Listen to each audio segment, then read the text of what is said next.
أعوذ بالله من الشيطان الرجيم.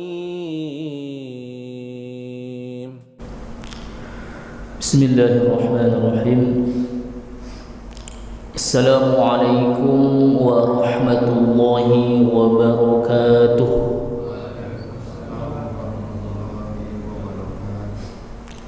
الحمد لله رب العالمين والعاقبة للمتقين والصلاة والسلام على أشرف الأنبياء والمرسلين وعلى آله وصحبه أجمعين. أشهد أن لا إله إلا الله وحده لا شريك له وأشهد أن محمدا عبده ورسوله لا نبي بعده. اللهم صل وسلم وبارك على محمد وعلى آله وصحبه أجمعين. رب اشرح لي صدري ويسر لي أمري واحلل عقدة من لساني يفقهوا قولي. قال الله تعالى في الكتاب الكريم: أعوذ بالله من الشيطان الرجيم وما خلقت الجن والإنس إلا ليعبدون. Sadaqallahul azim. Bapak Ibu jamaah salat subuh yang dimuliakan Allah Subhanahu wa taala, kembali kita mengucapkan puji syukur kepada Allah Subhanahu wa taala dengan mengucapkan alhamdulillahirabbil alamin.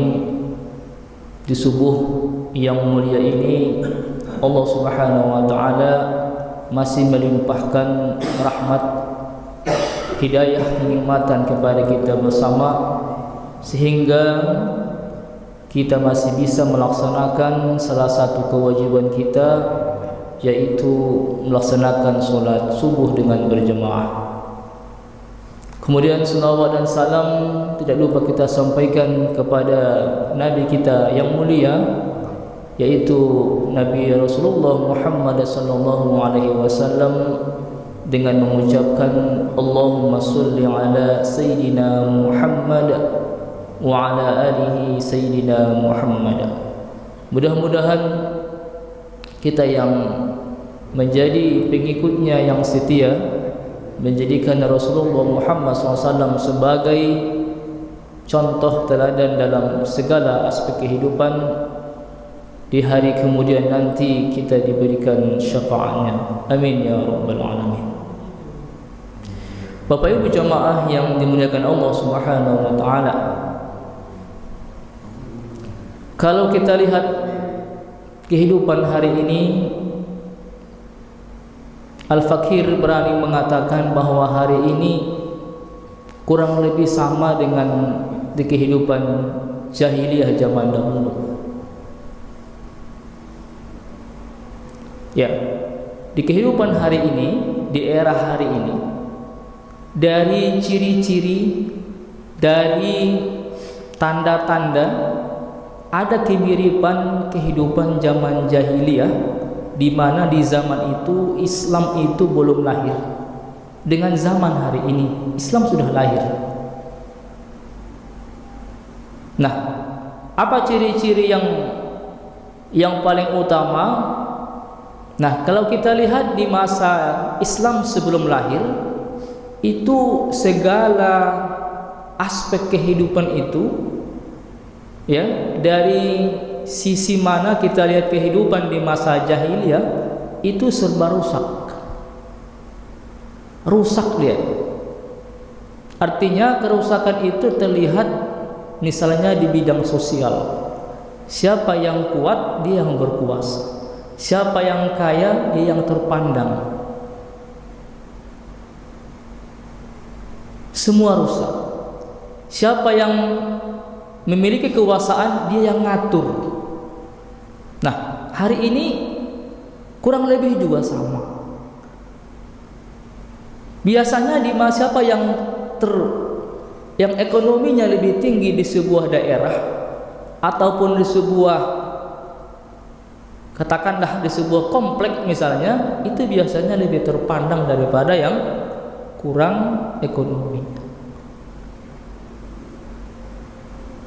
Nah, jadi banyak kemiripan. Siapa yang memiliki kekuasaan biasanya dia gampang ngatur. Ketika ia datang, selesai urusan. Nah, maka oleh karena itu melihat dua hal ini kurang lebih sama. Nah, kalau kita lihat sisi kerusakan, satu saja kita ambil contohnya yang lebih terkenal. Kita ingat banyak para ulama, mubalik, ustadz menyampaikan di mana di kehidupan zaman jahiliyah dulu, ketika lahir seorang anak perempuan itu dipandang sebagai aib. Dipandang itu adalah sesuatu yang akan memalukan bagi keluarga tersebut di masa jahiliyah. Kalau bisa di zaman itu jangan sempat lahir anak perempuan. Lah, mengapa kalau lahir anak perempuan di masa itu dianggap aib? Karena di masa itu perempuan itu ketika lahir, manfaat yang didapatkan dari perempuan itu bisa dikatakan tidak ada. Adapun ia lahir besar hanya dimanfaatkan oleh orang-orang yang tadi memiliki kekuasaan, memiliki kepentingan, maka dianggap itu sebuah bencana. Kita ingat kisahnya yang ini juga sering disampaikan oleh para ulama. Umar bin Khattab, salah satu pelaku yang menceritakan kisahnya di masa jahiliyah, ketika anaknya lahir perempuan masih berdarah-darah, ia rela mengambil anaknya dari pelukan istrinya, lalu ia bawa ke belakang, lalu kemudian ia kuburkan hidup-hidup. Masih mendengar ia jeritan anak menangis, tapi ia tega menguburkan anaknya dengan hidup-hidup demi menjaga agar tidak tercemar nama baiknya sebagai seorang tokoh Quraisy. Mengerikan di masa itu. Nah, apa hubungannya dengan zaman sekarang? Zaman sekarang juga kurang lebih sama, Bapak Ibu sekalian. Adakah hari ini orang yang baru lahir itu langsung dibuang? Oh, banyak. Banyak kita lihat. Yang parahnya lagi, belum lagi lahir, masih sudah diketahui positif ini seorang perempuan hamil, tidak menunggu lahir dulu, tapi langsung dibunuh dalam perut ibunya, yang disebut dengan aborsi. Bahkan dalam sebuah penelitian di negeri kita ini, setiap tahun itu data aborsi itu per tahun itu terdapat 2 juta aborsi. Bayangkan, setahun. Ini penelitian yang sudah bertahun-tahun diteliti. Terutama berita ini mencuatnya tahun 2010. Dalam setahun itu terdapat 2 juta anak yang diaborsi. Loh, mengapa diaborsi? Ya tadi, kalau ini lahir anak, ini aib bagi keluarga. Kalau dahulu, kenapa aib? Bukan karena dilakukan dengan hubungan haram.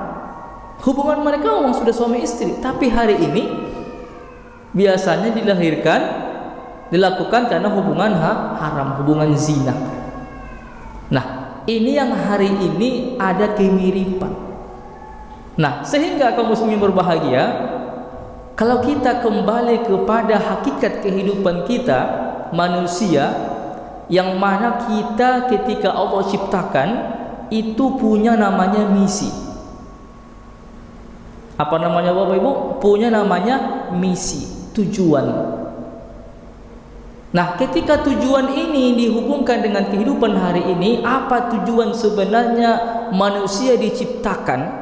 Maka hari ini ketika ini dihadapkan kepada setiap orang dengan kondisi zaman yang begini, zaman di mana kondisi tadi kurang lebih sama dengan di zaman jahiliyah, ini lari. Yang disebut dengan lari itu apa? Gak jelas, kabur dia. Kabur. Karena zamannya hari ini bisa dikatakan Islam itu ada, udah lahir sih. Ya Pak, Islam udah lahir, udah sholat. Tetapi kehidupan ini kurang lebih sama dengan jahiliyah. Bahkan sebagian para penulis mengatakan hari ini adalah jahiliyah modern. Namanya jahiliyah modern. Karena kerusakan itu di mana-mana ada. Perzinahan di mana-mana ada. Ya Pak ya? Coba tadi malam keluar malam Minggu, di mana-mana orang pasangan laki-laki perempuan yang bukan suami istri bebas di jalanan. Bebas di jalanan. Nongkrong-nongkrong di pinggir, di kedai-kedai, di rumah makan. Apakah semuanya itu sudah halal suami istri? Ya, Al-Fakir yakin ketika dicek, didata, dirazia, mungkin hampir itu di angka 90% mereka belum suami istri. Tapi ada nggak yang protes? Ada nggak yang nanya? Nggak ada.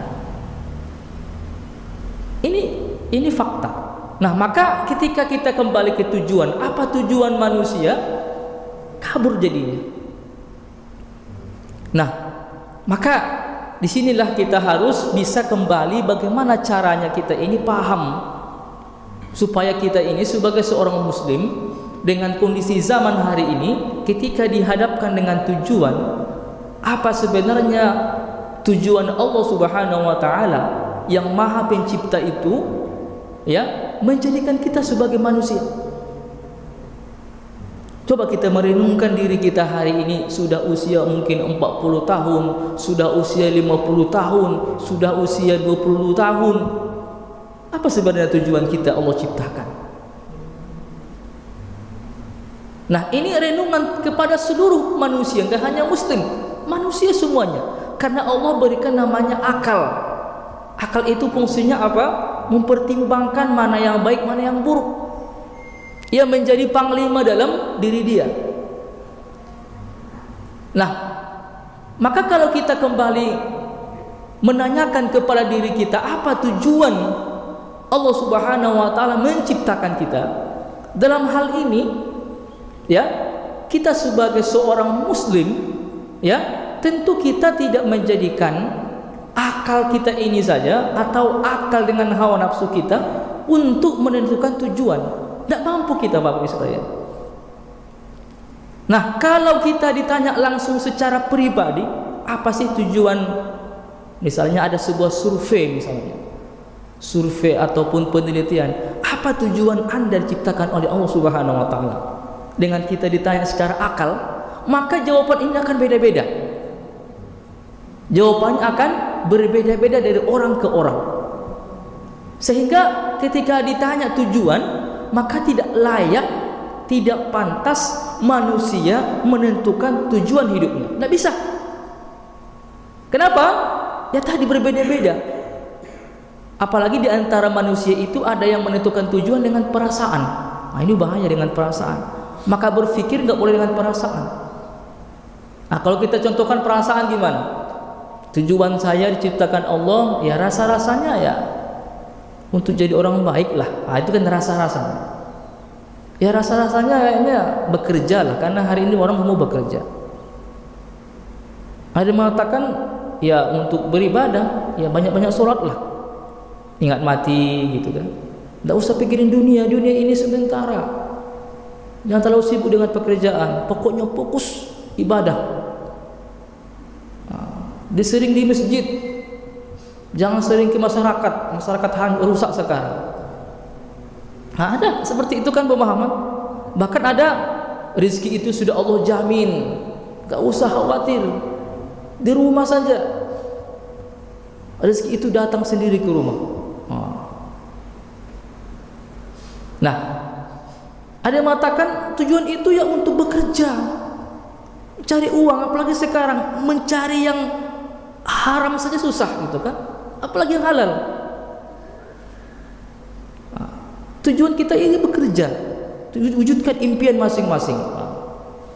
Tahun 2000 sekian kamu sudah jadi apa? Itu impian, tujuan. Akhirat gimana? Itu nanti. Itu nanti aja. Yang penting udah sholat. Nah, maka sebenarnya ketika ditanya seorang atau kita sendiri, maka ini berbeda-beda. Oleh karena itu, untuk menentukan tujuan hidup manusia, maka kita sebagai hamba Allah yang beriman, dikembalikanlah ini kepada Allah Subhanahu wa ta'ala. Kenapa dikembalikan kepada Allah Subhanahu wa ta'ala? Karena Allah yang tahu. Karena kita ini adalah hamba yang diciptakan. Tentu ketika diciptakan, kita tentu punya misi. Ya, sama seperti barang handphone misalnya. Handphone ini kan produk ciptaan ya, betul apa ya? Ciptaan ini handphone. Handphone ini ciptaan siapa? Ya, diciptakan oleh orang atau dari pabrik. Nah, ketika diciptakan, kemudian dijual ke orang, untuk menentukan tujuannya apakah diserahkan kepada orang tersebut. Ini handphone pakailah terserah. Kira-kira apa yang terjadi dengan handphone ini? Mungkin sekali pakai dia nggak tahu cara bukanya gimana, entah untuk apa, langsung dibanting, selesai. Atau bahkan dikhawatir jangan ini makanan gitu kan, direbusnya pula kan, habis. Ada yang di otak-atiknya dia agak mengotak-atik, bisa dibukanya, bisa digunakan, dia tahu sebagian gitu kan. Nah, maka kurang lebih analoginya ya, maka kita sebagai manusia yang hari ini ya, kita juga ini produk ciptaan. Berarti kita nggak punya hak untuk menentukan tujuan kita, harus kembali kepada ketentuan Allah Subhanahu wa ta'ala. Nah, ini logika berpikirnya begitu. Maka jangan sampai kita melenceng atau keluar dari yang namanya hakikat penciptaan. Apa tujuan manusia diciptakan? Ya, ini secara umum. Secara khususnya, apa tujuan Allah menciptakan kita? Karena kita dari awal sudah menjadi seorang muslim, sudah meyakini bahwa Allah Subhanahu wa ta'ala satu-satunya sang pencipta. Kita sudah mengikirkan diri kita bahwa satu-satunya sang pencipta itu hanya Allah. Itulah konsekuensi, itulah yang kita ucapkan ketika kita bersyahadat kepada Allah Subhanahu wa ta'ala. Sudah bersumpah. Nah, ketika kita masuk Islam, nah itu apa yang menjadi misi kita? Nah, maka kalaulah kita nggak bisa menentukan misi kita, apa tujuannya? Maka tentu untuk mencari tujuan, Allah Subhanahu wa ta'ala dengan maha penyayangnya, maha pengasihnya, Allah menurunkan yang namanya Al-Quran. Allah menurunkan namanya Al-Quran. Disinilah kita tahu tujuan kita sebenarnya apa. Maka Al-Quran jangan sampai kita mengubah maknanya, mengubah fungsinya sebagai kitab atau yang dijadikan sebagai pedoman. Jangan lupa kita ini, Al-Quran tidak hanya dibaca, tidak hanya dihafal, tidak hanya dipelajari bagus bacaan kita hafal, kita pandai membacanya, atau bahkan hanya dibaca di tempat tertentu, acara-acara besar, acara-acara keluarga, ditempatkan di tempat yang tinggi, disimpan. Tidak hanya itu, tidak hanya dibaca di bulan Ramadan, tapi Al-Quran sangat jelas, tujuannya jelas. Bahkan di ayat kedua Al-Baqarah Allah sudah menjelaskan tujuannya. Dzalikal kitabu la raiba fihi hudan lil muttaqin. Jadi Allah itu sudah langsung tuh. Demikianlah dzalikal kitab, ini Al-Quran kata Allah. Hudan lil, huda. Hudan lil itu artinya apa? Pedoman, petunjuk, rujukan bagi orang-orang yang bertakwa. orang-orang yang beriman. Maka di sini kita lihat tujuan kita itu apa sebenarnya. Maka segala hal apapun di dalam hidup ini itu terdapat di Al-Quran. Maka jangan sampai kita mencari sumber lain, ya, ini yang lebih yang akurat, ya, yang dia berlaku dalam segala zaman, relevan sampai dunia kiamat. Nah, di mana kita bisa melihatnya? Ya, Allah Subhanahu wa taala berfirman, "Wa ma khalaqatul jinna wal insa illa liya'budun." Ini ayat yang familiar. Ya. Apa kata Allah Subhanahu wa taala? Ya. Dan aku tidak menciptakan jin dan manusia illa liya'budun, kecuali hanya untuk mengabdi kepadaku. Ya, mengabdi, menghamba. Kalau bahasa yang banyak di buku-buku adalah beribadah kepada Allah Subhanahu wa taala. Inilah tujuan kita. Tetapi tujuan ini perlu dijelaskan, karena di dalam rata-rata di dalam terjemahan-terjemahan itu rata-rata menulis namanya ibadah, ya, illa liya'budun. Jadi liya'budun ini bermakna ibadah. Nah, terkadang di sini kita yang hanya membaca makna yang tekstual hanya mengira, beranggapan bahwa tujuan manusia itu adalah ibadah tok gitu. Ia beranggapan ibadah itu ya seperangkat kegiatan yang dilakukan secara rutin, contoh sholat, baca Al-Quran, puasa, sedekah, zakat, haji. Nah, menurut pandangannya ibadah ya itu. Maka dia fokus di masjid saja sepanjang hari. Subuh, siap subuh dia bukan langsung kerja, tapi dia di masjid. Sholat subuh, habis itu sholat suruh, habis itu baca Al-Quran, habis itu sholat duha, habis itu baca Quran lagi, berzikir, dapat zuhur, sholat zuhur. Itu aja rutin. Perasaan dia, ya kita kan ibadah. Nah, pertanyaannya apakah itu? Nah, maka dalam hal ini kita perlu mengkaji, ya, mengkaji Al-Quran tidak hanya dari tekstual. Maka ada namanya tafsir. Ada kitab-kitab para ulama yang menjelaskan makna yang lebih detail, lebih komprehensif.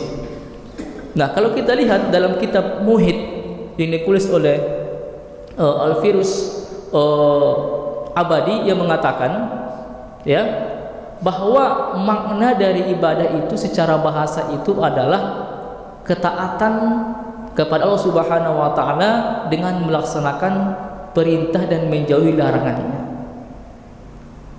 Nah, itu secara bahasa. Secara istilah, kalau kita lihat dari kitabnya Al-Fiqhul Islam yang ditulis oleh Muhammad Hussein, ya, dia mengatakan bahwa yang dikatakan dengan ibadah itu terbagi dua macam. Pertama, makna secara khusus, yang kedua makna secara umum.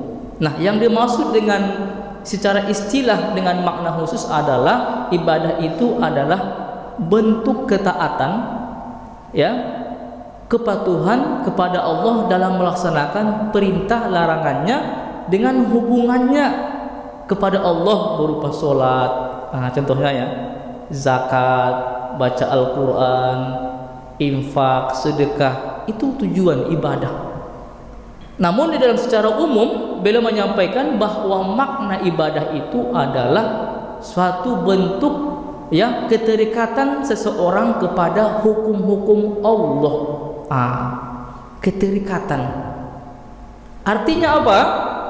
Dalam segala hal, dalam aktivitas apapun, jika itu adalah perbuatan, itu ketika perbuatan itu sesuai dengan aturan atau hukumnya Allah, itu ibadah. Nah, jadi belum mengatakan ibadah itu segala aktivitas. Berarti kalau kita bicara aktivitas, kegiatan apa saja yang dilakukan seorang manusia, mulai ia bangun tidur sampai ia tidur kembali, ya, atau mulai dari urusan yang kecil sampai urusan yang besar, atau bahasa lain, mulai dari urusan pribadi sampai urusan negara, maka ketika itu sesuai dengan hukum-hukum, sesuai dengan aturan Allah Subhanahu wa taala, itu ibadah. Artinya apa? Ketika mengerjakan itu akan mendapatkan pahala. Itu ibadah. Berarti di dalamnya itu ada sholat, ada baca Al-Quran. Untuk pribadi, berpakaian, ibadah. Maka kalau ada orang kita muslim keluar rumah nutup aurat, dapat pahala, Pak. Ibadah itu. Dapat pahala. Ya, sepanjang hari kita luar nutup aurat, dapat pahala. Karena kita nutup aurat, apalagi seorang perempuan. Bekerja, dapat pahala, Pak. Aktivitas. Apapun itu adalah pahala. Itulah indahnya dalam Islam. Jadi semua hal ketika itu sesuai, itu dapat pahala. Jadi enggak hanya sholat yang dapat pahala, apapun itu dapat pahala. Nah, itu ibadah. Maka apapun yang kita lakukan sehari-hari itu semuanya ketika sesuai dengan syariat yang diturunkan Allah Subhanahu wa taala, itu ibadah. Ya, itu ibadah. Apapun itu, dimanapun kita berada, itu ibadah. Selagi kita masih di dunia, itu ibadah. Tidur, kita mungkin sering mendengar, kenapa tidur itu ibadah? Itu kan aktivitas. Ya, jadi ibadah nih. Ketika tidur kita itu sesuai dengan syariat, maka tidak ada yang sia-sia. Sebenarnya aktivitas kita nggak ada. Semua itu bisa jadi ibadah. Bayangkan. Namun sebaliknya, ketika tidak sesuai dengan syariat, disitulah yang namanya terjadi dosa. Ya, contohnya apa? Ya, ketika kita keluar rumah membuka aurat kita, maka yang itu adalah harusnya ibadah, dia menjadi tidak ibadah karena sudah lari, sudah berubah dari hakikat bagaimana berpakaian sebagai seorang muslim. Itu bukan ibadah, maka itu akan mendapatkan dosa. Tapi ketika sesuai, nah itulah ibadah itu. Maka ibadah itu jangan kita sempitkan pemikiran kita hanya sholat, hanya puasa, hanya zakat, hanya baca Al-Quran. Segala aktivitas, masuk kamar mandi yang tempat yang paling hina saja, bisa itu sebagai tempat ibadah, sebagai aktivitas yang mendatangkan pahala. Bayangkan, makan saja ibadah. Oh, ibadah. Nah, maka tujuan kita diciptakan Allah Subhanahu wa taala, ibadah itu adalah terikat selalu kepada Allah. Maka kata dasar illa liya'budun, abdi tadi itu hamba. Ya, illa liya'budun itu kan kata dasarnya adalah abdu. Maka ada nama orang namanya Abdullah, ya. Artinya apa? Hambanya Allah. Maka kalau kita kaji hamba ini, kalau bahasa kita ini kan seseorang yang mengabdi kepada tuannya kan. Nah, kita ini juga mengabdi kepada siapa? Kepada Allah. Maka artinya hidup kita ini dimanapun kita berada harus terikat kepada Allah. Ya, terikat. Jangan kita merasa Allah itu hanya masjid. Seperti tadi malam, kebetulan anak mengisi kegiatan tahsin di masjid di simpang 3. Jadi seperti inilah tempat batasnya di sana. Karena nampak itu orang perempuan lewat, mereka memakai pakaian biasa lah, yang pakai celana gitu ya, yang longgar, pakai kerudung. Sibuklah mereka minjam-minjam mukena gitu kan. Ada bahkan sebagian berani dia buka kerudungnya di belakang, buka jilbab kerudungnya, lalu pakai mukena baru sholat. Selesai sholat dibukanya lagi, baru kembali kepada pakaian yang tadi, balik dia, pergi dia keluar untuk mungkin pulang kemana gitu. Nah, yang jadi pertanyaan kadang, ya ini mungkin kita sering juga melihat, atau jangan-jangan mungkin entah istri kita, keluarga kita, seolah-olah menutup aurat itu hanya ketika sholat. Coba, memang iya syarat sahnya sholat itu adalah menutup aurat. Tapi apakah menutup aurat itu hanya ketika sholat? Berarti di luar nggak ada Allah di luar gitu kan? Karena ketika keluar dia kembali ke pakaian yang tadi, pakaiannya ya celana panjang, ya pakai biasa. Nah, lalu ia dengan PD-nya keluar, masuk tadi pakai mukena, sholat dia, sholat kewajiban gitu ya, ibadah. Keluar dia udah kembali. Bahkan ada juga sebagian itu dia ke masjid nggak pakai kerudung pak, tapi sholat juga. Ada kadang juga pasangan gitu ya, saya pernah petikan juga, ada pasangan sepertinya itu mereka belum menikah tuh, yang perempuan sholat di belakang, yang laki-laki sholat di sini. Nah, pas keluar mereka balik lagi, sholat mereka. Nah, jadi lucu, seolah-olah Allah itu di masjid gitu kan, di luar bebaslah, terserah kalian ya, saya bebaskan. Logikanya masuk nggak kira-kira? Tidak masuk dia. Jadi Allah itu di luar nggak lihat gitu, Allah hanya nyata di dalam gitu. Nah, maka sebenarnya perempuan Bapak Ibu sekalian, mereka itu juga bisa seperti kita laki-laki.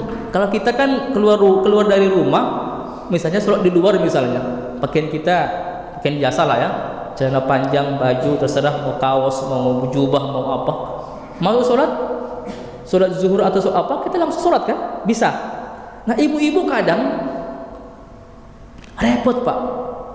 Repot apa? Tahu-tahu kadang di masjid itu nggak ada mukena. Artinya apa? Nunggu antri. Harusnya bisa nggak pakaian dia jadikan sebagai sholat, sebagai busana untuk sholat? Kok bisa? Ketika memenuhi syarat. Itu tadi ada standarnya. Pakaian muslimah ada standarnya. Kalau mereka standar mereka nutup aurat, maka nggak perlu pakai mukena, nggak perlu pakai telekung, nggak usah.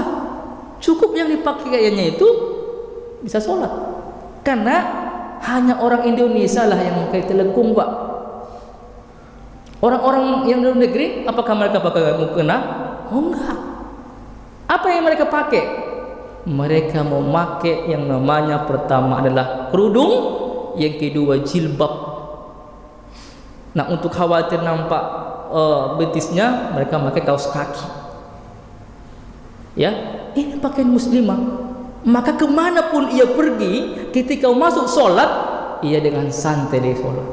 Sah nggak? Sah. Kenapa sah? Nutup aurat. Kan mukena itu kan bukan rukun sholat kan? Bukan syarat sholat, ada nggak? Syarat sah sholat satu pakai mukena, kan nggak ada itu.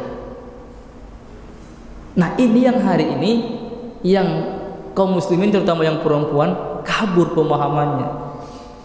Ketika sholat maghrib sholat, tapi pakaiannya itu na'udzubillahi min dzalik, dia nggak sadar gitu kan. Dia nggak sadar itu. Nah, inilah yang harus kita pahami.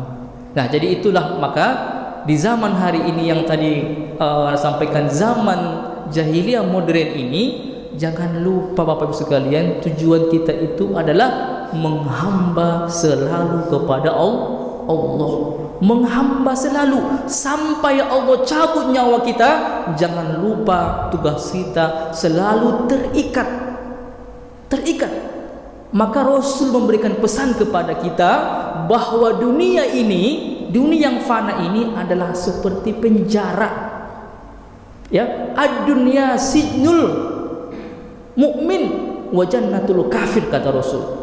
Dunia ini adalah ibarat penjara bagi seluruh umat Islam, tapi surganya bagi orang-orang kafir. Nah, maknanya apa? Kalau di penjara itu, Pak, ya walaupun kita belum pernah masuk penjara, tapi kita pasti sudah tahu bagaimana feelingnya di penjara, terikat, terkekang, terikat dengan aturan-aturan penjara. Gak bisa. Ya. Nah, begitulah kira-kira, gak bebas kita ini, Pak. Gak bebas. Bebasnya itu apa? Selagi itu tidak bertentangan dengan syariat. Itu aja sebenarnya. Ya. Itu aja. Itu aja yang harus dibatasi. Jangan bertentangan. Kalau bertentangan, nah itu dia yang melanggar. Kalau orang kafir, ya bebas mereka. Kenapa bebas? Karena dunia hanyalah surga mereka. Ketika mati, ya udah. Tekad mereka ya neraka jahanam, kan jelas. Jelas itu. Ya. Nah, maka sekali lagi jangan lupa misi kita. Allah utus, Allah jadikan kita mengabdi. Kata kuncinya mengabdi. Jangan sampai kita salah tujuan.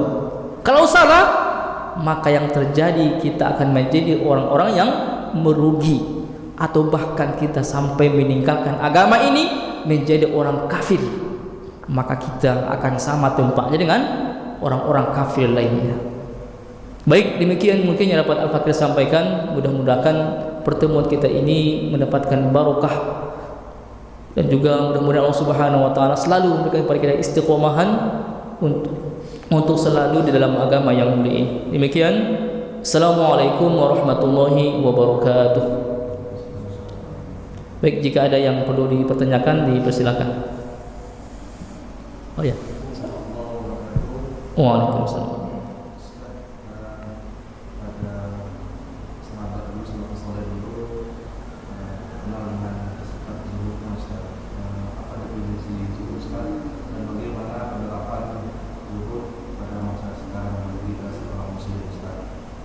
Ya, baik. Zuhud, ya. Zuhud ini kan bahasa sederhananya adalah mengurangi kecintaan kepada dunia, ya. Ya, artinya selalu dalam posisi, ya, lebih kepada akhirat, ya, begitu ya bahasanya, ya. Nah, hanya saja zuhud ini kadang kita, karena memang mungkin faktor yang pertama mungkin karena sering kita dengar dari para ulama kita, zuhud ini di mana diceritakan mungkin Rasulullah SAW itu zuhud, ya, selalu menyampaikan kita ini jangan terlalu cinta dengan dunia, begitu ya. Dunia ini hanya sementara, jangan kejar dunia. Bahkan kan sering disampaikan juga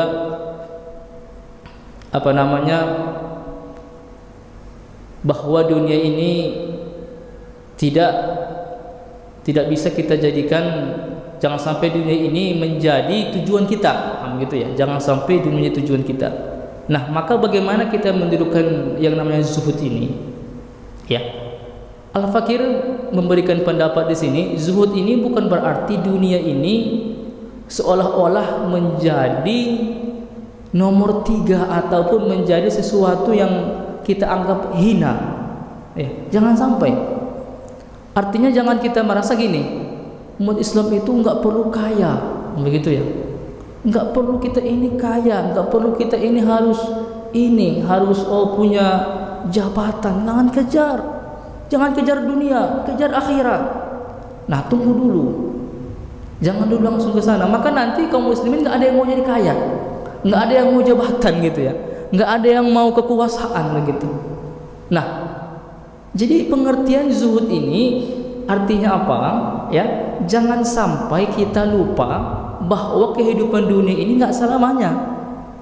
Itu, jangan sampai dunia ini, ya, jangan sampai dunia ini kita jadikan sebagai tujuan hidup. Ya, artinya apa? Dunia ini memang tempat sementara. Ya, memang akhirat itu tempat abadi. Itu jelas itu. Nah, tapi jangan sampai dunia ini kita sepelekan dan menganggap dunia ini seolah-olah nggak penting.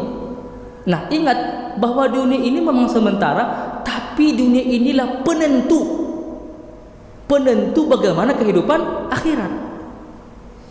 Contohnya begini, saking zuhudnya kadang dia tidak peduli dengan lingkungan. Apa kata dia? Nggak usah, di tempat saya itu rusak kehidupannya, masyarakatnya rusak. Jadi kita harus di rumah saja atau ke masjid. Nah, apakah dibiarkan masyarakat yang rusak itu, lalu kita dengan sendirinya menghindarkan itu? Kan tentu akan diminta pertanggungjawaban. Itu gimana? Siapa yang mengajak mereka kepada kebaikan? Orang-orang yang rusak tadi itu. Nah, zuhud kita misalnya, kita zuhud, kita dunia ini. Nah, zuhud itu, apakah memang dengan zuhud itu akhirat itu juga akan menjadi jaminan dengan kita tadi tidak mempedulikan, tidak mau kaya, tidak ini? Padahal hari ini, contoh misalnya hari ini, umat Islam itu sudah terpuruk hari ini. Bagaimana kita menolong, bagaimana kita berzakat, bagaimana kita bersedekah, membantu orang lain, sementara kita zuhud, sementara kita nggak ada apa-apa gitu. Anak kita ini juga mau masa depannya juga pikirkan, istri kita. Nah, maka zuhud itu bukan didefinisikan seolah-olah merendahkan dunia, tetapi dunia ini, apapun kehidupan kita hari ini, apapun profesi kita hari ini, ya, zuhud itu maksudnya adalah, ya, yaitu dengan kita jangan melupakan bahwa dunia ini penentu akan kehidupan yang akan datang. Artinya zuhud ini betul secara logika, bahasa mungkin, ya, dunia ini jangan dijadikan sebagai standar gitu. Pokoknya dunia ini apapun harus kaya, bagaimanapun caranya, yang penting kerja. Itu yang nggak boleh. Tapi yang penting itu selama pekerjaan itu syariatnya benar, ya, maka kekayaan itu sesuatu yang ya dicari juga gitu. Loh, kenapa tidak? Bukankah para sahabat itu orang-orang kaya? Abdurrahman bin Auf orang kaya, Utsman bin Affan orang kaya, Abu Bakar As-Siddiq orang kaya, banyak sahabat-sahabat yang kaya-kaya.